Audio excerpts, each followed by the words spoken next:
नमस्कार।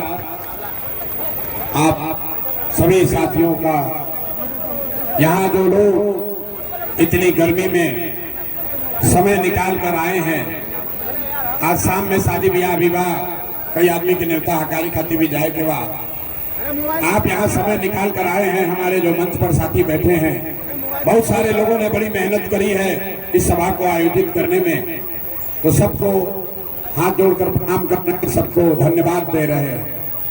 हम कोई लंबा चौड़ा भाषण नहीं देते हैं। आप यहाँ आए हैं ये सोच के कि नेताजी आएंगे, कोई भाषण देंगे, ये बताएंगे कि हमारे दल को आप वोट दीजिए, हमको हमारे कहने पर वोट दीजिए और हम आएंगे तो आपका जीवन का सब काम हो जाएगा। तो भैया, हम कोई वोट मांगने नहीं आए हैं, हम वोट नहीं मांगते हैं। वोट क्यों नहीं मांगते हैं? वोट इसलिए नहीं मांगते हैं कि वोट मांगने वाला तो आपके यहाँ हर 1-2 साल पर कोई न कोई आता ही है। जो आता है यही कहता है कि हमको वोट दे दो, हम आएंगे तो तुम्हारा सब काम हो जाएगा। यही सुन सुन के आप जीवन भर से वोट दिए जा रहे हैं। पहले 40-45 साल तक हमने आपने कांग्रेस का राज बनाया, फिर 15 बरस गरीब के बेटा लालू जी को राजा बनाए, अभी 20 बरस से नितिन बाबू कुर्सी पर बैठे हैं। दिल्ली में हमने आप मोदी जी को भी राज पे देकर देख लिया। आपका और आपके बच्चों का जीवन नहीं सुधरा। अब आए हैं कोई प्रशांत किशोर, आप हमारी बात सुनिएगा, हम पर भरोसा करके हमको वोट दीजिएगा, तो इसका क्या गारंटी है कि जीतने के बाद हम आपके साथ धोखा नहीं करेंगे। अरे भाई, वोट से पहले तो सब आदमी अच्छी बात करता है, वोट के बाद आपका बात नहीं सुनता है, इसीलिए हम वोट नहीं मांगते हैं। लेकिन अभी 15 मिनट में आपको एक रास्ता बताएंगे, लेकिन जो रास्ता बताएंगे वो वैसे दीजिएगा तो और कुछ हो या ना हो, आपके बच्चों के लिए बढ़िया पढ़ाई और रोजगार का व्यवस्था निश्चित तौर पर हो जाएगा। आपका गरीबी से निकलने का रास्ता खुल जाएगा। तो जिसको जिसको ये रास्ता सीखना है, अब अगले 15 मिनट तक आपस में बात नहीं करना। जब मैं 2 सवाल पूछूंगा, उसका जवाब देना है, जोर से हाँ या ना बोलना है। यहीं बैठे बैठे अभी 15 मिनट में आपको दिखेगा कि आपके गरीबी बदहाली का कारण क्या है और इससे निकलने का रास्ता उपाय क्या है। तो जितने लोग यहाँ आए हैं, जिसको भी ये रास्ता सीखना है, जवाब सबको देना है। जरा सोच कर बताइए, गोरिया कोठी के लोग जरा सोच के बताइए, आपके गांव पंचायत में और कुछ हो या ना हो, आप सभी के बच्चों के लिए बढ़िया पढ़ाई और रोजगार का व्यवस्था होना चाहिए कि नहीं होना चाहिए? एक एक आदमी को हाथ उठाना है, हाथ उठाकर बोलना है। एक एक आदमी हाथ उठाइए ऊपर, बोलिए होना चाहिए कि नहीं होना चाहिए? अरे आवाज नहीं आया, जोर से बोलो। पढ़ाई रोजगार होना चाहिए कि नहीं होना चाहिए? होना चाहिए कि नहीं होना चाहिए? पीछे से आवाज नहीं आया। पढ़ाई रोजगार होना चाहिए कि नहीं होना चाहिए? आपके गांव पंचायत में और कुछ हो या ना हो, आपके बच्चों के लिए पढ़ाई रोजगार का व्यवस्था होना चाहिए कि नहीं होना चाहिए? हमने नहीं सिखाया। यहाँ बैठे हुए लोग, चाहे आप अगड़े हैं या पिछड़े, हिंदू हैं या मुसलमान, गरीब हैं या अमीर, महिला है या पुरुष, युवा है या बुजुर्ग, सबने कहा कि ना भैया, पढ़ाई रोजगार तो होना ही चाहिए। इतनी समझ आप सबको पहले से है, किसी नेता प्रशांत किशोर का जरूरत नहीं है। आपको मालूम है, अगर आपके बच्चे के लिए बढ़िया पढ़ाई रोजगार हो जाए तो कोई मुखिया बने, कोई विधायक बने, लालू बने, नीतीश बने, मोदी बने कि प्रशांत किशोर बने, अगर आपके बच्चे के लिए बढ़िया पढ़ाई रोजगार हो जाए तो आपका जीवन सुधर जाएगा। ये बात आपको पहले से पता है। अब आपको दिखाते हैं आपके बदहाली का असली कारण। सब आदमी एक बार जरा अपने अपने बच्चों का चेहरा याद कर लीजिए, अपने अपने बच्चों का चेहरा याद कीजिए और अपने बच्चों के नाम पर ईमानदारी से बताइए, आप में से किसने जीवन में एक बार भी अपने बच्चों के पढ़ाई रोजगार के लिए वोट दिया है? देखिए इतनी बड़ी सभा में कैसे मातम मना है। चुप चुप चुप, अभी कितना जोर से बोले हैं। ए भैया, पढ़ाई और रोजगार होना चाहिए, लेकिन आपने अपने बच्चों के पढ़ाई रोजगार के लिए जीवन में कभी वोटे नहीं दिया, तो मिलेगा कैसे? अब कोई खड़ा होकर कह सकता है कि भैया इसका क्या गारंटी है कि पढ़ाई रोजगार के लिए वोट देंगे तो वो हम लोग को मिलेगा? बिहार में तो हम लोग जिसको वोट दिए किसी ने हमारा काम नहीं किया, तो हम लोग किसको वोट दें कि पढ़ाई रोजगार हम लोग को मिल जाए? हम अभी आपको जादू दिखाएंगे 2 मिनट में। वोट चाहे जिसको भी दीजिए, आपके बच्चों को पढ़ाई रोजगार निश्चित तौर पर मिलेगा। हमारी बात पर भरोसा मत कीजिए, अपने आंख से देख कर जाइए। दूसरे सवाल का जवाब देंगे सारे लोग। हाथ उठाकर आपको बताना है, आज तक आपने जिन नेताओं को वोट दिया उन नेताओं ने आपका और आपके बच्चों का काम किया है कि नहीं किया? हाथ उठाकर बताना है। हाथ उठाइए, हाथ उठाइए और जोर से बोलिए, किया है कि नहीं किया है? जोर से बोलो भैया, किया है कि नहीं किया है? पीछे तक खड़े हैं लोग, सबको बताना है, किया है कि नहीं किया है? अरे भाई, किया है कि नहीं किया है? नहीं किया है। अब पीछे नहीं हटना भाई। आपने सबने देख लिया, जितने लोग यहाँ आए हैं सबने कहा कि भैया जिसको भी हम लोग वोट दिए, जिसको भी वोट दिए, आज तक हम लोग का कोई काम नहीं किया। तो अब जादू देखिए, हम अगर गिनवाना शुरू करते हैं, सही बोले तो हाँ बोलिएगा, गलत बोले तो ना बोल दीजिएगा। बात खत्म होगा, आपको दिखेगा कि आपके बच्चे को पढ़ाई रोजगार कैसे मिलेगा। पूरे बिहार में गोरिया कोठी में यहाँ सभा में आए हुए बहुत सारे लोगों ने 5 किलो अनाज के लालच में मोदी जी को, भाजपा को वोट दिया है। तब बिहार में चाहे जितना चोरी भ्रष्टाचार है, 1 किलो चोरी करके 4 किलो अनाज यहाँ के गरीब लोगों को मिल रहा है कि नहीं मिल रहा है? अरे भाई बोलो, मिल रहा है कि नहीं मिल रहा है? आपने हमने वोट दिया, हिंदू मुसलमान बनके।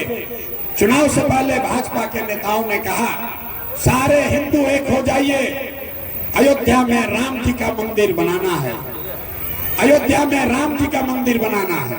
तो आपके गांव में नाली गली नहीं बना, स्कूल अस्पताल नहीं हुआ, सिवान में फैक्ट्री नहीं लगी, लेकिन अयोध्या में आपके वोट से रामलला का मंदिर बना है कि नहीं बना है?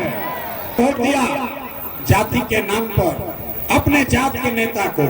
बिहार में आदमी कहता है जिए चाहे मर जाए, अपना जात वाले को ही वोट देंगे। तो बिहार में आपके जात के नेताओं ने आपके बच्चों के पढ़ाई रोजगार का बात नहीं किया, लेकिन जाति का बात और जाति का गिनती जनगणना पूरा बिहार में कराया है कि नहीं कराया है? अरे जाति का जनगणना हुआ है कि नहीं हुआ है? आपने हमने वोट दिया बिजली के नाम पर नीतीश कुमार को। लालू के राज में बिहार में बिजली नहीं था, तब नीतीश के राज में इसी बदहाल बिहार में बिजली का बिल 2000 आए चाहे 4000, घरे घरे बिजली आया है कि नहीं आया है? आपने हमने वोट दिया सिलेंडर के लालच में मोदी जी को, तो सिलेंडर का दाम 800 हो चाहे 1000, घर घर सिलेंडर बटा है कि नहीं बटा है? अरे बोलो भाई, बटा है कि नहीं बटा है?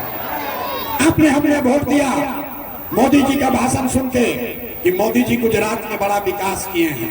तो भैया मोदी गुजरात में तो विकास कर रहे हैं, पूरे देश का पैसा ले जाकर गुजरात के गांव-गांव में फैक्ट्री लगा रहे हैं, और पूरे बिहार से सिवान, छपरा, गोरिया कोठी से आपके हमारे बच्चे गुजरात में जाकर नौकरी मजदूरी कर रहे हैं कि नहीं कर रहे हैं? तो भैया कौना बात पर वोट दिए जो नहीं मिला? आपने कहा अपने बच्चों के नाम पर कि भैया जीवन में आज तक हम लोग अपना बच्चा के पढ़ाई रोजगार के लिए वोट नहीं दिए। यही बताने आए हैं, बोगे बबूल तो आम कहां से खाओगे? वोट दोगे 5 किलो अनाज के लिए तो रोजगार कहां से मिलेगा? वोट दोगे हिंदू मुसलमान के लिए तो भैया तुम्हारे बच्चों के लिए पढ़ाई कहां से होगा? वोट दोगे मंदिर मस्जिद बनाने के लिए तो आपके इलाके में फैक्ट्री कैसे लगेगा? वोट दोगे जाति के नाम पर तो आपके बच्चों का पढ़ाई कहां से होगा? जो बोइएगा वही काटिएगा। आपने बिजली के लिए वोट दिया, बिजली आई है। आपने 5 किलो अनाज के लिए वोट दिया, अनाज मिल रहा है। आपने मंदिर के लिए वोट दिया, मंदिर बना है। आपने सिलेंडर के लिए वोट दिया, सिलेंडर बना है। आपने जाति के लिए वोट दिया, जाति का गिनती हो रहा है। आपने गुजरात के विकास के लिए वोट दिया, गुजरात का विकास हो रहा है। और आपने अपने बच्चों के पढ़ाई रोजगार के लिए वोट नहीं दिया, इसीलिए आपका बच्चा गरीब, अनपढ़ और मजदूर बन गया। यही बात बताने के लिए आए। बिहार में आदमी को सब बात बुझाता है, खाली अपने बच्चों का कष्ट नहीं समझ में आता है। यहाँ पर रोड पर चलिए, अभी से चर्चा कर रहा है लालू जी का लड़का मुख्यमंत्री बनेगा कि मोदी की सरकार बनेगी, नीतीश बनी हम कि लालू बनी होगी। अपना लड़का का चिंता नहीं है, बच्चों की चिंता क्या होती है। एक बार जरा आप लोग लालू जी को देखिए, लालू जी से सीखिए। लालू जी को अपने बच्चे का चिंता है। लालू जी का लड़का 9वां पास नहीं किया, लेकिन लालू जी को चिंता है कि हमारा लड़का बिहार का राजा बने। हम ये बात बताते हैं तो कुछ लोग को लगता है कि हम लालू जी का शिकायत कर रहे हैं। अरे भाई, हम लालू जी की शिकायत नहीं कर रहे हैं, हम तो लालू जी का तारीफ कर रहे हैं। लालू जी इतने अच्छे बाप हैं, लड़का 9वां नहीं पास है, लेकिन चाहते हैं कि वो बिहार का राजा बने। आप अपना दशा देखिए, आपके बच्चे मैट्रिक पास कर गए, IAA BA कर लिया, उसको चपरासी का भी नौकरी नहीं मिला, लेकिन आपको उसका कोई चिंता नहीं है। आप जात का झंडा उठाकर घूम रहे हैं। हम रास्ता में चलते हैं, पूछते हैं भैया किसको वोट दिए थे, कहता है भाजपा को। काहे दिए थे, कहता है मोदी जी का सीना 56 इंच का है इसलिए दिए थे। देखिए बिहार के लोगों का दुर्दशा। यहाँ गोरिया कोठी के गांव में बैठ के आपको ये समझ है, आपको ये दिख रहा है कि मोदी का सीना 54 इंच है कि 56 इंच, लेकिन अपने बच्चों का खाए बगैर सीना सिकुड़ा के 15 इंच हुआ है, ये आपको नहीं दिख रहा है। तो आपका बच्चा नहीं भोगेगा तो कौन भोगेगा। यही बात बताने आए हैं। लोगों ने कहा कि भैया सब बात ठीक है, लेकिन हमारे पास विकल्प नहीं है। बिहार में तो भाई 2 ही दल है, एक मोदी का भाजपा, एक लालू का ललटेन। नीतीश कुमार का तो पते नहीं है कि कितना देर ललटेन पर लटकेंगे और कब उछल के कमल के फूल पर बैठेंगे। तो भैया हम लोग के पास विकल्प नहीं है, एक नया दल बनाइए, विकल्प बनाइए। तो 2 बरस बिहार में पैदल चले, 5000 गांव में गए, 1 करोड़ लोगों को इकट्ठा करके जो दल बनाया उसका नाम है जन सुराज। जन सुराज का मतलब क्या, सुराज मतलब सुंदर राज। किसका सुंदर राज। आपने लालू का राज देख लिया, आपने कांग्रेस का राज देख लिया, आपने मोदी का राज देख लिया, अब प्रशांत किशोर का भी राज देखने का फायदा नहीं है। आपका जीवन तब सुधरेगा जब बिहार में जनता का राज होना चाहिए, जन सुराज होना चाहिए। हाथ उठाकर जरा बताइए कि बिहार में जनता का राज होना चाहिए कि नहीं होना चाहिए। जरा जोर से हाथ उठाकर बताना है, होना चाहिए कि नहीं होना चाहिए। तो जनता का अगर राज चाहिए तो इसका एक मंत्र सीख कर जाइए। अगली बार जब वोट देने जाइए तो एक संकल्प लीजिए, जिन नेताओं ने बिहार को लूटा है, जिन नेताओं ने आपके बच्चों के पेट पर लात मारा है, जिन नेताओं ने आपके बच्चों को अनपढ़ मजदूर बनाया है, चाहे आपके जाति का है या धर्म का, आपके दल का है या गांव का, उसको वोट नहीं देना है। हाथ उठाकर संकल्प लीजिए कि जिन नेताओं ने बिहार को लूटा है उसको वोट नहीं दीजिएगा। हाथ उठाइए और संकल्प लीजिए। एक एक आदमी को हाथ उठाना है, हाथ उठाओ भाई और बताइए कि जिन नेताओं ने बिहार को लूटा है उसको वोट दीजिएगा कि नहीं दीजिएगा। जोर से बोलिए, दीजिएगा कि नहीं दीजिएगा, दीजिएगा कि नहीं दीजिएगा। तो अगली बार वोट किसको देना है। हम आपको एक मंत्र सिखा रहे हैं, नहीं जन देने से नहीं होगा। एक ही मंत्र सीख कर जाइए। अगली बार जब वोट देने जाइए तो एक बार जीवन में संकल्प लीजिए, किसी नेता के लिए नहीं, दल के लिए नहीं, जाति के लिए नहीं, हिंदू मुसलमान के लिए नहीं, नाली गली के लिए नहीं, 5 किलो अनाज के लिए नहीं। अगली बार वोट, एक बार वोट अपने अपने बच्चों के लिए दीजिए, अपने बच्चों के पढ़ाई और रोजगार के लिए दीजिए, तभी जीवन सुधरेगा। अब जरा हाथ उठा के यही संकल्प ले लीजिए कि अगली बार वोट अपने बच्चों के लिए देना है कि नहीं देना है। हाथवा उठा के बोलो यार, अपने बच्चों के लिए, मुंह से आवाज नहीं निकलता। ये नेता सब इतना चूस लिया है कि मुंह से आवाजों नहीं निकल रहा। अपने बच्चों के लिए वोट देना है कि नहीं देना है? देना है कि नहीं देना है? तो जरा जोर से एक बार बोलिए, जय बिहार, जय बिहार, जय बिहार। बहुत बहुत धन्यवाद।